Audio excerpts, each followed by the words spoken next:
On n'a jamais vu chanter un Tédéum pour si peu de choses. C'est par ces mots que René-Pierre Neveu de la Manouillère, chanoine de la cathédrale du Mans, commente dans son journal les événements de la nuit du 4 août 1789. Présent à Versailles quelques mois plus tôt à l'ouverture des États généraux, le chanoine ne semble en avoir retenu que le faste des cérémonies. Le décalage entre l'ampleur des bouleversements en cours et la manière dont les perçoit l'ecclésiastique paraît donc complet et laisse penser qu'il n'est nullement conscient de la gravité de la crise révolutionnaire. Les propos du chanoine Neveu, toutefois, doivent être mis en perspective avec les nombreuses déclarations alarmistes publiées par les chapitres Encore au printemps 1789. Ainsi, le chapitre de Dijon évoque-t-il le 24 avril 1789, je cite, « l'étrange révolution qui s'est opérée dans les esprits », tandis qu'à la même époque, le chapitre métropolitain de Paris déplore un renversement aussi étrange de tout ce qui avait été si sagement établi par nos pères. La religion elle-même, poursuivent les chanoines de Paris, est attaquée, pour ainsi dire, jusque dans son sanctuaire. Pour les corps capitulaires, la prise de conscience de la crise révolutionnaire et de ses implications religieuses semble ainsi exceptionnellement précoce, à un moment où les curés, quant à eux, participent à l'agitation des États généraux et contribuent d'ailleurs à la révolution politique à l'été 1789. Les chanoines, quant à eux, semblent montrer une conscience de la crise et de ses implications religieuses. C'est cette discordance entre les propos du chanoine du Mans et les protestations inquiètes des chapitres qu'il s'agira d'étudier ici. Pour décrire l'entrée de la France dans un cadre de référence totalement nouveau à l'occasion de la révolution politique de l'année 1789, François Furet a parlé dans Penser la Révolution française d'une dénivellation opérée en quelques mois seulement. Cependant, comme l'écrit Jean-Clément Martin, la dénivellation n'est pas identique pour tous, mais s'effectue à des rythmes complexes et différenciés selon les espaces et les groupes sociaux. Les chanoines de cathédrale constituent précisément un groupe social original, défini à la fois par l'appartenance à des corps capitulaires bien identifiés, par une extraction sociale relativement homogène et par une culture ecclésiastique qui les rattache à l'univers du haut clergé. Pour la plupart issus de la petite noblesse ou des milieux de la robe urbaine, souvent gradués et dépourvus d'expérience pastorale, installés au cœur de la ville épiscopale, les chanoines apparaissent comme des notables ecclésiastiques qui, malgré les différences considérables d'effectifs et de richesse d'une compagnie à l'autre, se distinguent partout du clergé paroissial. Arc-boutés sur la défense des traditions, des hiérarchies et des préséances, les chapitres sont pour Bernard Plongeon, de véritables citadelles du passé, que leur fonction avant tout orante désigne spécialement à la critique des philosophes, tandis que leur temporel et la fermeture sociale de leur recrutement excitent à leur rencontre le ressentiment du bas clergé. Comme le suggèrent les propos déjà cités, la chronologie de la compréhension systémique de la crise par les chapitres cathédraux est complexe. Elle est rythmée par trois principaux moments: la mobilisation du printemps 1789, l'engagement dans la controverse de la religion nationale au printemps 1790 et l'opposition à la constitution civile du clergé à partir de l'automne 1790, c'est-à-dire quelques mois avant le clergé paroissial qui, quant à lui, vit sa grande épreuve avec la crise du serment, avec l'application du décret de novembre 1790 en janvier 1791. Donc la chronologie est légèrement décalée. Inversement, après l'automne 1790, les chanoines, plutôt, puisque les chapitres n'existent plus, rentrent dans une grande discrétion jusqu'à la fin de la monarchie et le décret du 26 août 1792, le décret de déportation. Comme le remarque Philippe Loupès à partir du cas de la Guyenne, les chapitres comme corps participent peu à la fermentation intellectuelle qui s'empare de la France en 1788, même s'ils affichent parfois leur solidarité avec les parlements. Le chapitre de Grenoble, officiellement représenté aux réunions des Trois Ordres en juillet 1788, ou le chapitre de Metz, qui se divise entre partisans et adversaires de l'Assemblée patriotique créée dans la ville au début de 1789, sont ainsi des exceptions. C'est le règlement royal du 24 janvier 1789 pour la convocation des États généraux qui marque pour Philippe Loupès la fin des illusions. Rédigé par Necker en vue d'affaiblir l'épiscopat et les grands corps ecclésiastiques au profit du clergé paroissial, le règlement n'accorde au chapitre qu'une faible représentation aux assemblées bailliagères, dominées par des curés contestataires souvent bien organisés, dans un contexte parfois marqué par l'émeute ou l'intimidation, notamment à Fréjus, où le chapitre dénonce par la suite le délire séditieux d'une populace ameutée par des curés intrigants. Lors de l'élection des députés, les chanoines sont donc balayés. L'ensemble du royaume compte ainsi moins de 10 députés chanoines aux États généraux. Le cas du puissant chapitre de Chartres, qui fournit pourtant 2 de ses députés, ce qui fait de lui un des mieux représentés du royaume, est à cet égard très significatif. L'évêque, monseigneur de Lubersac, un prélat ouvert aux réformes et attentif aux revendications des curés, se fait élire en affichant sa distance vis-à-vis de son chapitre. Si le chanoine Texier parvient à se faire élire député du clergé du bailliage de Thymerais, l'abbé Sieyès, chanoine de Chartres, échoue à se faire élire député du clergé du bailliage de Montfort-l'Amaury en raison du ressentiment qu'inspire le chapitre parmi les curés du diocèse, ce qui le conduit à se faire élire quelques semaines plus tard par le tiers-état à Paris. La déroute électorale des chapitres les contraint à prendre brutalement conscience de la crise. Les premières réactions dispersées ne semblent pas avoir été concertées à l'échelle du royaume. Dès le 9 mars 1789, le chapitre de Metz reçoit une lettre du chapitre de Saint-Dié qui dénonce la forme de convocation des États généraux comme illégale, ce qui le détermine à envoyer un mémoire au roi.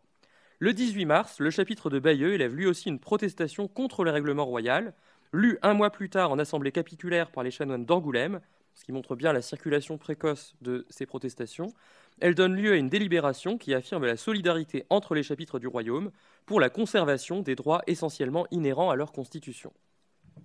Le 3 avril, le chapitre de Metz proteste à son tour. Au printemps 1789 se fixe ainsi très rapidement la stratégie de communication de crise des chapitres, fondée sur la rédaction de protestations aussitôt envoyées aux autres compagnies. En effet, les chapitres se montrent rapidement soucieux de faire circuler informations et argumentaires. À cette époque s'impose aux chanoines l'idée que l'ensemble des chapitres ont des intérêts communs, bafoués par le règlement du 24 janvier. Comme le montrent les cahiers de doléances particuliers rédigés en mars par plusieurs chapitres, les compagnies partagent souvent les mêmes vues. Partout, les chanoines sont attachés à la monarchie traditionnelle et à une vision organique et hiérarchique de l'ordre du clergé.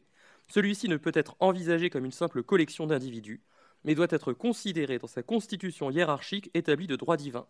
Très assagis depuis les controverses jansénistes du début du siècle, les chapitres font cause commune avec l'épiscopat pour dénoncer l'esprit d'insubordination qui s'est emparé du bas clergé. Si le chapitre de Paris n'a pas tout d'abord l'initiative de la mobilisation des chapitres, il contribue de manière décisive à l'orchestrer, à l'unifier et à l'amplifier. Le 17 avril, pendant une séance ordinaire du chapitre de Paris, est lue une lettre du chapitre de Tours sur le règlement royal qui pousse les chanoines de Paris à agir. Dès le lendemain, le chapitre adopte une protestation où il rappelle à la fois la place qu'il occupe dans la hiérarchie ecclésiastique et la place qu'il occupe également en tant que propriétaire, afin de rappeler sa supériorité vis-à-vis des curés favorisés par le règlement.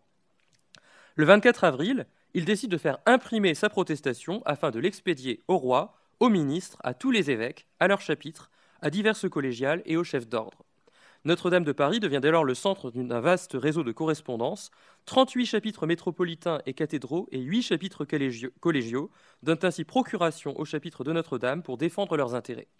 La surreprésentation des chapitres du Midi au sein de cette union des chapitres de France s'explique probablement d'une part par la distance qui sépare ces cathédrales des centres décisionnels, d'autre part par la situation propre des chapitres méridionaux, moins nombreux, moins riches et moins influents que les puissantes compagnies du nord du royaume, davantage susceptibles d'agir par elles-mêmes pour la sauvegarde de leurs intérêts. En effet, l'absence d'adhésion formelle à l'union des chapitres de la part d'une compagnie ne signifie en aucun cas qu'elle demeure à l'écart du mouvement de protestation, qui se structure également par des réseaux provinciaux.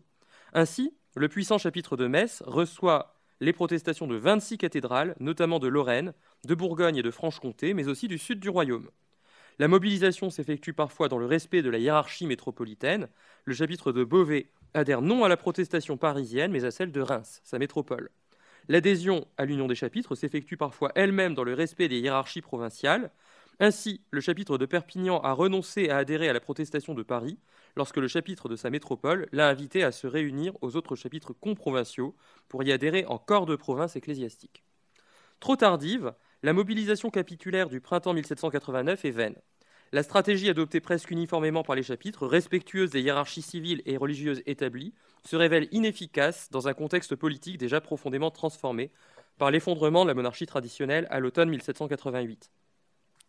L'action des chapitres, qui consiste dans la continuité de la résistance du clergé au XXe au milieu du siècle, à s'organiser pour adresser au roi représentations et remontrances, s'inscrit résolument dans l'ancien cadre légal de la monarchie, auquel les chanoines sont généralement attachés, comme le montre leur cahier de doléances. Les moyens auxquels ils recourent ont donc déjà largement perdu de leur efficacité.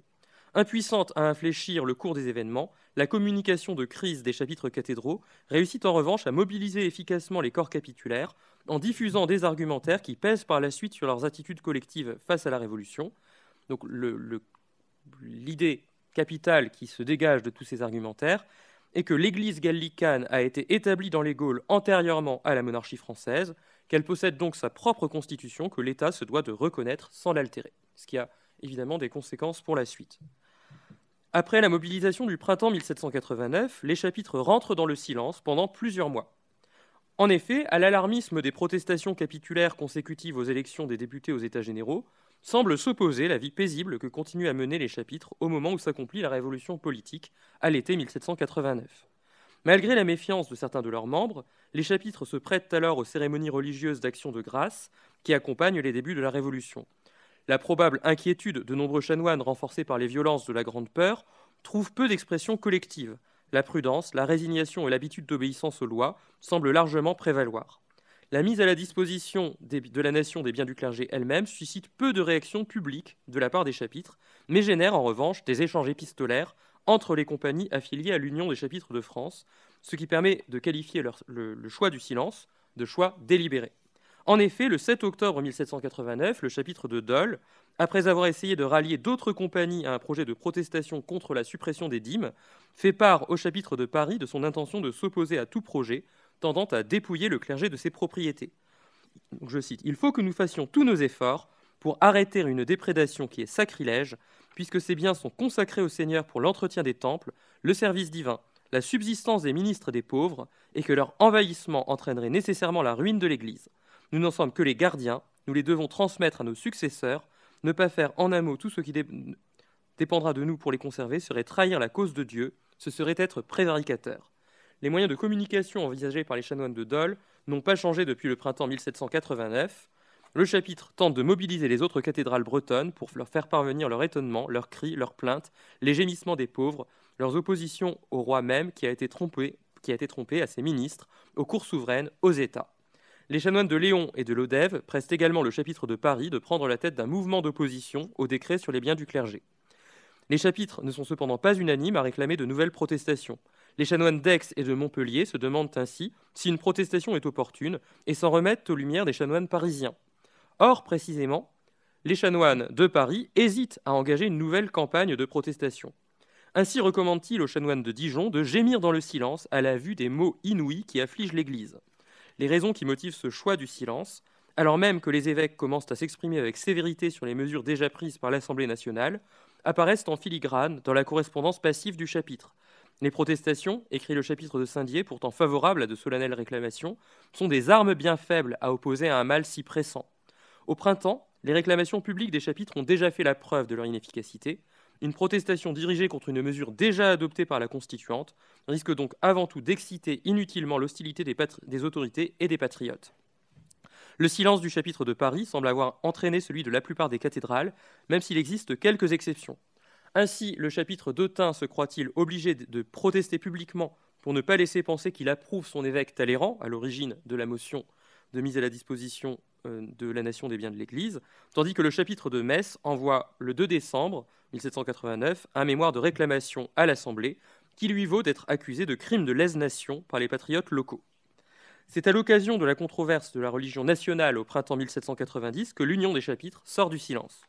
Si le rejet de la proposition de Monseigneur de Lafare lors du débat sur la suppression des vœux monastiques en février 1790 ne suscite pas de prise de position publique des chapitres, le débat provoqué par la motion déposée par Don Gerle le 12 avril entraîne aussitôt une mobilisation menée par le chapitre de Paris de façon extrêmement résolue. Le jour même où Gerle dépose sa motion, le chapitre, dont l'un des membres est député à l'Assemblée, se réunit pour aborder la question de la religion nationale et de la reconnaissance des vœux monastiques, afin d'élaborer une protestation au nom de toutes les églises qui lui ont donné procuration. Le chapitre ne cache pas alors sa profonde consternation. Comme au printemps 1789, le chapitre de Paris reçoit des actes d'adhésion. Le 5 mai, le chapitre d'Orléans adhère unanimement à la protestation parisienne. Certaines cathédrales attendent encore de Notre-Dame de Paris l'impulsion qui doit leur permettre de faire entendre un cri universel et uniforme. Cependant, de nouveau, le rôle du chapitre de Paris ne doit pas être exagéré. Des chapitres prennent l'initiative de protester sans en référer à lui. Ainsi, à Chartres, ce n'est pas la protestation parisienne qui détermine le chapitre à agir, mais la lecture qu'un chanoine donne le 17 avril de l'adresse des catholiques d'Alais, demandant que la religion catholique soit déclarée, comme par le passé, religion nationale. Le 21 avril, le chapitre rédige sa propre protestation. Le 17 mai, le chapitre de Clermont adhère quant à lui à la protestation du 19 avril des députés de la droite de l'Assemblée, sans se référer au texte des chanoines de Paris. En Normandie, c'est à la déclaration du cardinal de La Rochefoucauld, archevêque de Rouen, qu'adhèrent les chapitres. De nouveau, la campagne de protestation n'a pas un centre unique, même si les argumentaires sont très proches d'une cathédrale à l'autre. Le choix de réclamer publiquement semble avoir été mûrement réfléchi de la part des chanoines de Paris.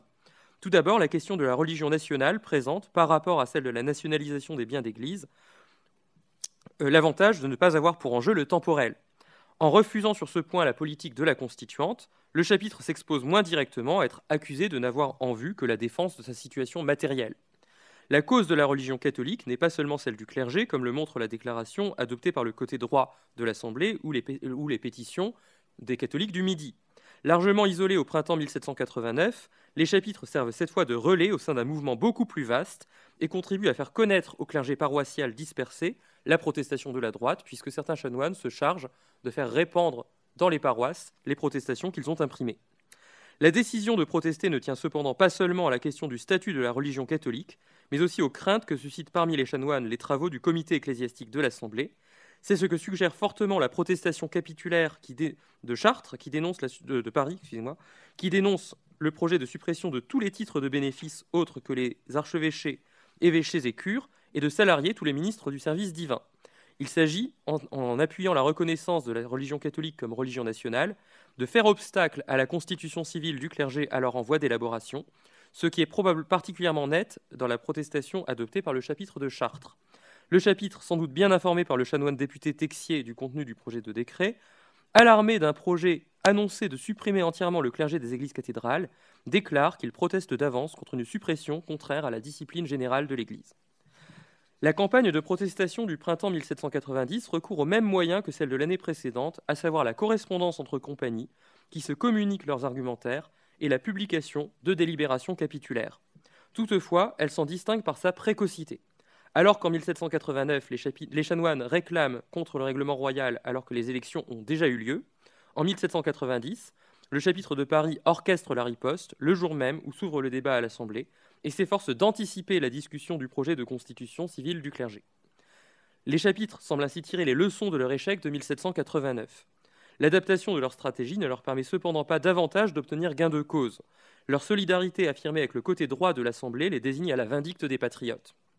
Les chapitres sont ainsi dénoncés à l'Assemblée nationale et accusés de vouloir rendre l'Église oppressive et intolérante. La troisième édition de la protestation parisienne provoque une émeute. La foule s'empare des brochures et en fait un feu de joie. À Chartres, les autorités considèrent aussitôt la délibération du chapitre comme un acte subversif. La municipalité somme la compagnie de lui livrer la liste des signataires, sans quoi les chanoines perdront leur qualité de citoyens actifs. À cette sommation, le chapitre oppose une fin de non-recevoir. Il décide ainsi l'impression de sa délibération afin qu'elle soit distribuée et envoyée partout où besoin sera, tandis que se multiplient les adhésions individuelles de chanoines absents le jour de la délibération. Si la mobilisation est un nouvel échec pour les chapitres, l'effort de communication entre les différentes cathédrales contribue à former entre les chanoines une communauté émotionnelle qui les détermine à s'opposer collectivement aux réformes. À Chartres, l'atmosphère d'exaltation qui semble régner dans les rangs du chapitre est entretenue jusqu'au 5 juillet par la lecture régulière, soigneusement consignée dans les registres, de lettres et de protestations de chapitres, d'évêques et de maisons religieuses qui confortent le chapitre dans son rejet des réformes. Leur lecture en assemblée capitulaire témoigne de l'unité des cathédrales de France, reliées par un vaste réseau de correspondance qui ne se résume pas en réalité à la centralisation parisienne, opérée depuis le printemps 1789 par l'Union des chapitres. À Metz également, le volume de la correspondance conduit la compagnie à autoriser le doyen à décacheter tous les paquets qui seront adressés au chapitre. À l'esprit de corps s'ajoute ainsi une solidarité des chapitres qui échangent expériences et arguments. L'application de la constitution civile du clergé du 12 juillet 1790, qui supprime définitivement tous les chapitres tant cathédraux que collégiaux, trouve donc les compagnies déjà prêtes à résister. Lors de cette troisième phase des interventions des chapitres dans la crise religieuse des débuts de la Révolution, l'opposition au décret passe de nouveau par l'adoption de délibérations et de protestations, sans toutefois que le mouvement soit directement coordonné à l'échelle du royaume. Comme le note Rodney Dean, La chronologie de la communication des chanoines à l'automne 1790 correspond étroitement au calendrier des suppressions des chapitres. Ces derniers ne protestent pas simultanément, mais se font entendre lorsque les administrations locales procèdent à leur dispersion. Souvent, une protestation est lue en présence des envoyés de l'administration qui imposent les scellés au cœur. Cependant, les protestations sont parfois rédigées plusieurs semaines avant d'être rendues publiques. Ainsi, le chapitre métropolitain de Besançon rédige sa protestation entre le 16 juillet et le 4 août, mais ne la rend publique que le 11 novembre 1790. Alors qu'il décide sa rédaction dès le 6 août 1790, les chanoines de Soissons ne la font imprimer, donc leur protestation, que le 3 novembre. Si des modèles circulent incontestablement d'une cathédrale à l'autre, comme le montre la reprise de certaines phrases, voire de certains paragraphes, les chapitres ne semblent pas s'être concertés de façon systématique pour les élaborer. En effet, ils affichent avant tout à cette occasion leur solidarité avec l'épiscopat, qui a pris la tête de la remise en cause des réformes ecclésiastiques de la Constituante, depuis la publication en octobre de l'exposition des principes sur la constitution civile du clergé de Monseigneur de Boisgelin, archevêque d'Aix et principal orateur de l'épiscopat à la Constituante. Les protestations capitulaires de la fin de 1790 et du début de 1791, moment où s'étalent les dispersions de chapitres par les autorités, soulignent ainsi très souvent la proximité entre le chapitre et son évêque. La protestation des chanoines d'Arras bénéficie ainsi de l'approbation de leur révérendissime évêque, tandis que les chanoines de Dijon saluent dans leur texte la conduite de leur vertueux pontife, Monseigneur de Mérinville. La délibération du chapitre de Soissons porte explicitement adhésion aux déclarations de son évêque, Monseigneur de Bourdeille, qu'il a par ailleurs consulté. Il n'est donc pas surprenant que la tonalité des déclarations capitulaires s'accorde généralement avec les prises de position plus ou moins intransigeantes des prélats. La communication hiérarchique avec l'évêque semble ainsi prévaloir sur la communication au sein de l'Ordo Canonicus, même si les différentes compagnies se sont vraisemblablement encouragées mutuellement à protester. Pendant la période qui s'étend des élections aux États généraux à la suppression effective des chapitres, ceux-ci restent donc fidèles à des stratégies traditionnelles de gestion de crise, fondées sur la correspondance avec les autres compagnies et la rédaction de protestations. Toujours respectueuses des hiérarchies civiles et religieuses traditionnelles, du pouvoir royal et de l'autorité épiscopale, cette ligne de conduite se révèle rapidement impuissante à infléchir le cours d'une révolution qui fait entrer la France dans un cadre radicalement nouveau, ce dont les chapitres ne prennent qu'imparfaitement la mesure. S'ils sont très rapidement conscients de la remise en cause radicale de la société d'ordre et de corps, ils peinent à en concevoir la disparition. Il serait pourtant excessif d'en déduire que la stratégie de gestion de crise adoptée par les chapitres cathédraux français est entièrement inefficace. Tout dépend du but que l'on considère. À partir de la crise de la religion nationale au printemps 1790, les chapitres sont d'utiles relais de l'épiscopat pour diffuser la protestation de la droite. De même, à l'automne, leurs déclarations contribuent à nourrir l'argumentaire réfractaire, d'autant plus qu'elles précèdent chronologiquement la grande crise que provoque l'application du décret du serment en janvier 1791 parmi le clergé paroissial.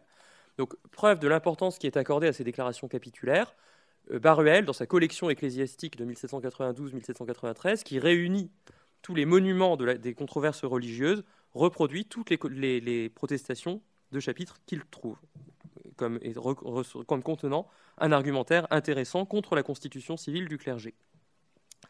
Surtout, la mobilisation amorcée avec la contestation du règlement royal du 24 janvier 1789 contribue à forger une communauté à la fois émotionnelle et doctrinale qui réunit l'immense majorité des chanoines de cathédrale et les pousse, après le 12 juillet 1790, à refuser catégoriquement les réformes ecclésiastiques et à donner ainsi un témoignage de leur adhésion aux doctrines traditionnelles de l'Église.